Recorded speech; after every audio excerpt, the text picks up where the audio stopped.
Merci Madame Nachuri. La parole est à Monsieur Jean-Pierre Leroc pour le groupe SRC pour 5 minutes.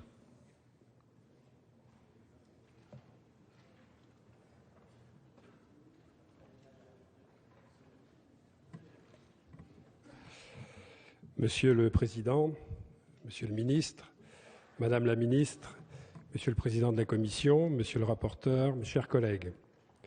Le 9 octobre dernier, pour la clôture de la concertation sur la refondation de l'école, le Président de la République faisait le constat de réformes qui ont davantage accablé que conforté l'école, une école amoindrie dans ses budgets, asséchée dans ses recrutements, affaiblie dans ses prérogatives, d'une école dans la difficulté pour assumer les missions qui lui ont été confiées.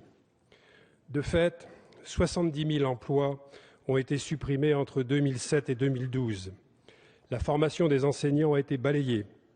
La France, notre pays, a l'un des plus faibles taux d'encadrement des pays de l'OCDE pour les élèves du primaire. Primaire où les dépenses cumulées sont inférieures de 30% à la moyenne de ces pays. Avec quelles conséquences ? Pour quels résultats ? D'abord, une chute vertigineuse du taux de scolarisation des enfants de moins de 3 ans, tombé à 11,6% en 2011 contre 34% en 2001, renforçant ainsi les inégalités sociales et territoriales. Ensuite, un effondrement des recrutements des personnels d'éducation. On peut noter aussi que le taux d'élèves qui accèdent à la classe de 6e avec des lacunes importantes atteint 40%. Enfin, on observe une augmentation de 17,2% du nombre moyen d'incidents graves déclarés dans le second degré entre 2007 et 2012. Voilà un portrait succinct de l'école tel que nous l'avons trouvé à notre arrivée aux responsabilités. C'est pourquoi, Monsieur le Ministre, vous engagez une politique de refondation, réaffirmant la priorité éducative et redonnant sa fonction républicaine à l'école. Dès septembre dernier, ce sont plus de 4 300 emplois qui ont été créés pour répondre à l'urgence. Les emplois d'avenir professeurs sont entrés en vigueur au 1er janvier. La réforme des rythmes scolaires a été engagée pour être mise en œuvre dès cette année ou au plus tard en 2014. Le projet de loi que vous proposez, Monsieur le Ministre, prolonge et développe cet effort en remplissant un double objectif. Élever le niveau de connaissance des élèves et le niveau de compétence des enseignants, réduire les inégalités. Il réaffirme la priorité au primaire et à la formation des enseignants. À l'échelle du mandat, ce sont 60 000 emplois nouveaux qui soutiendront la refondation de l'école. À travers ce projet de loi, vous vous engagez, Monsieur le Ministre, à ce que les 2/3 des 21 000 postes d'enseignants titulaires créés pendant le quinquennat soient destinés aux écoles primaires. 3 000 d'entre eux seront consacrés à l'enjeu de la scolarisation précoce, c'est-à-dire des enfants de moins de 3 ans.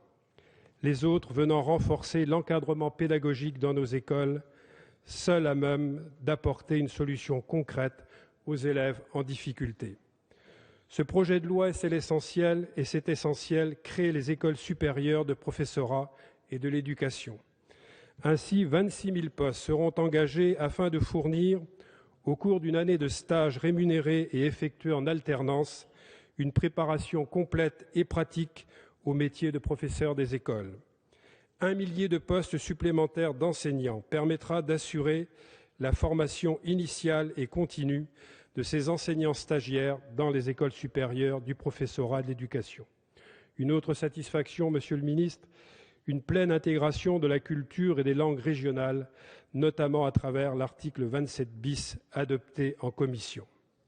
Pour conclure, ce projet de refondation vient substituer à l'approche comptable qui a guidé la politique éducative ces dernières années le projet d'une école ambitieuse pour la France et ses enfants. Car comme le disait le président de la République le 9 octobre dernier, je cite, « Tout commence par l'école. Elle est le lieu même où se prépare la France de demain. Faire progresser l'école, c'est faire avancer la France. C'est pourquoi je vous invite à faire avancer la France en approuvant ce projet de loi d'orientation et de programmation pour la refondation de l'école de la République. Merci, mon